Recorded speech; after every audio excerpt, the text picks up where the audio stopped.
Welcome back. If you've just joined us, you're watching the news at 10 live on Channels Television. A reminder of our top stories.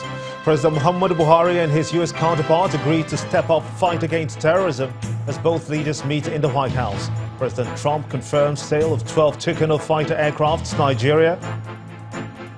Benue State government sues Cattle Breeders Association. Mayete Allah insists on doing everything possible to get justice over the killings in the state High Court.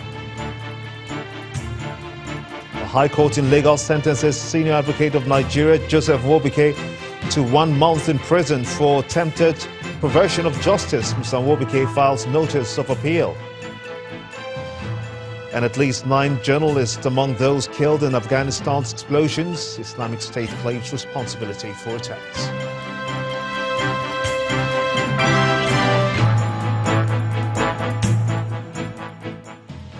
ChannelsTV.com has more information for you, and on youtube.com/ChannelsWeb you can watch our videos. You can also watch us on your mobile device via your browser or download the Channels TV app for Android, iOS and Windows devices from their respective stores.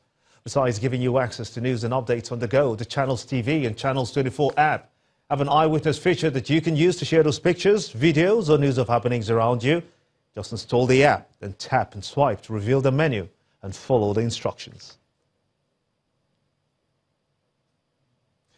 And here are the stories that you sent into our Eyewitness portal, beginning with this set from Sapele in Delta State and another from Wukari in Taraba State, showing people protesting against the killings in different parts of the country. According to our Eyewitness reporter, the protesters are members of the Christian Association of Nigeria and are asking the federal government to stop the killings in Benue State as well as other parts of the country.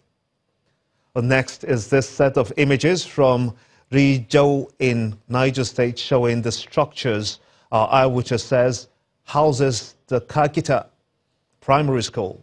Well, according to him, the school has been like this since last September. He alleges that letters written to the local government yielded no result and is calling on the state government to do something urgently in the interest of the children's future.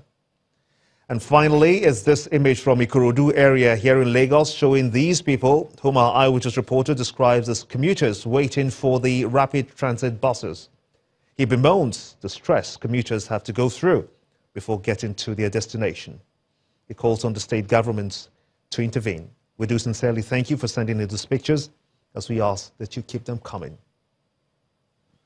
Well, while Nigeria awaits the delivery of the 12 Tucano fighter aircraft, the nation's Air Force has additional 2 MI-35M helicopter gunships added to its fleet as it continues to enhance its capability, especially in the fight against terrorism. The gunships were ordered from Russia by the federal government in 2015, 2 of which were delivered in December 2016. The Chief of Aircraft Engineering, Air Vice Marshal Abdulganiyu Olabisi, says that the gunships will help troops in the counter-terrorism operations in both the northeast and north-central regions of the country. We are aware of the prevailing security situation in the country and the effort the federal government is making to ensure that every part of Nigeria is safe and secured. It is part of this concerted effort that the Nigerian Air Force is taking delivery of the second batch of 2 MI-35M combat helicopters from Russia. The helicopters in a few days from now will be assembled, and we are happy we have a team of Russian engineers who are going to assist in the reassembly of this helicopter. Thereafter, the helicopters will be taken to Kaduna, where they will be officially inducted as part of the 54th Nigerian Air Force Day celebration in Kaduna. After this ceremony, the helicopters will be deployed to the conflict zones in the country.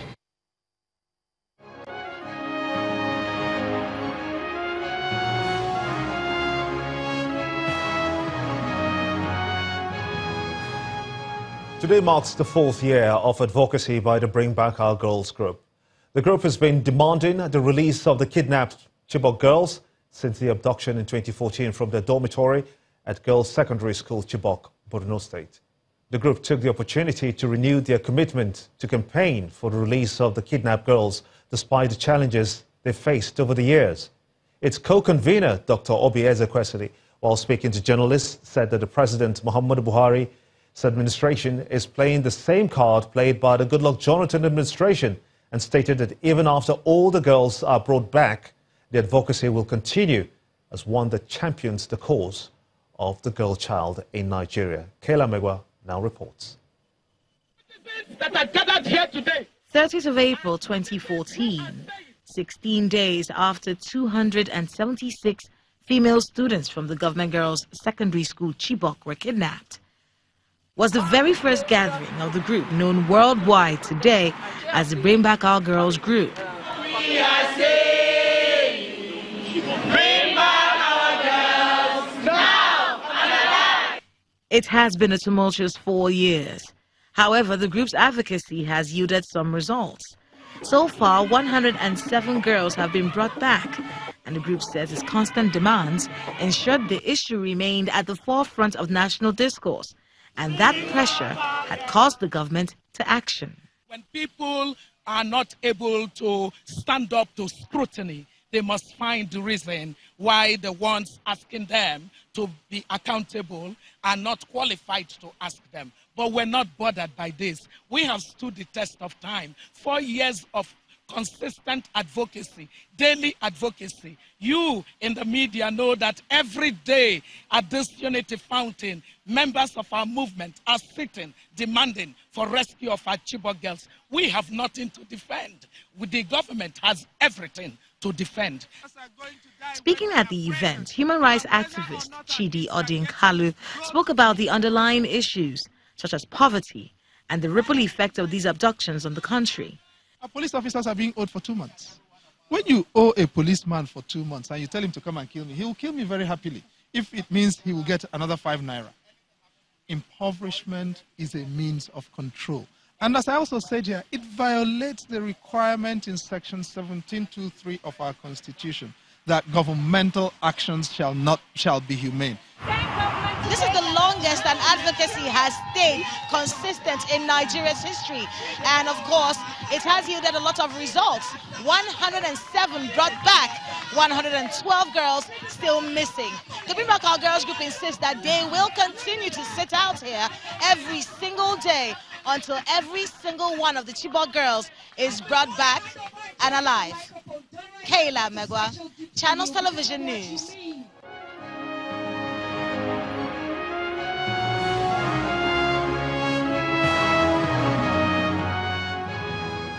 The Benue state government has dragged the leadership of Mayete Allah before the state high courts on allegations of murder and widespread violence across 14 out of the 23 local councils of the state. Governor Samuel Otom disclosed this on Monday at the government house while briefing journalists on new security approach to curb the violent killings, especially given the alleged inactions of the security forces to arrest the group for threatening violence and making good the threats.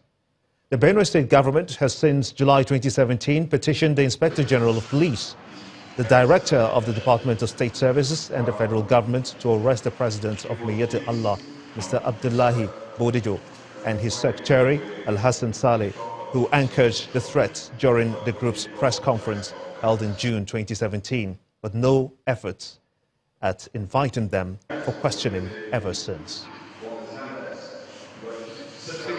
Abiding government, despite the provocation of the invasion attacks, killings, destruction, and stealing of our property, we have no option than to take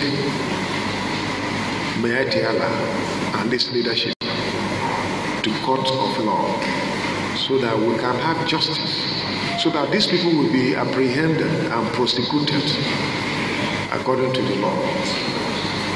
This, we have already filed a suit against them in Makurdi High Court. And I believe that the court should be able to give us justice. Mr. Samuel Ochum, the governor of Benue State. A Lagos High Court sitting in the Ikeja area has convicted a senior advocate of Nigeria, Joseph Wobike, on charges of attempting to pervert the course of justice. Justice Raliat Adebi, who delivered the verdict today, also sentenced the senior advocate to a jail term of 30 days. The court held that the Economic and Financial Crimes Commission, the EFCC, proved beyond reasonable doubt that the senior lawyer was in constant communication with some court officials to influence the assignment of his cases to preferred judges. In the amended charges, the EFCC had alleged that the senior lawyer offered gratification of 750,000 naira to Honorable Justice Mohammed Nasir Yunusa of the Federal High Court, before whom he had instituted and commenced certain cases. In another of the charges, Dr. Wobike attempted to pervert the course of justice by instructing one Mrs. Ogunleye Helen, the then registrar of Honorable Justice Musa Kariya of the Federal High Court, to prevail on the said judge to discharge a judicial order. He was said to have paid her 250,000 naira. At his trial, Mr. Wobike admitted sending messages to the court officials, but denied that the intention was to influence the assignment and the outcome of the cases before certain judges of the court. He also admitted that the 750,000 naira he gave to Justice Yunusa was not a bribe, but for the specific purpose of helping the sick mother of the gentleman. In her judgment, Justice Adebi did not find him guilty on any offence of offering gratification to a judicial officer. The court, however, convicted him for attempting to pervert the course of justice. And when the news at 10 returns, Finance Minister restates Nigeria's commitment to fighting terror financing, says that government is monitoring all funding channels. That's some business news. Join us again.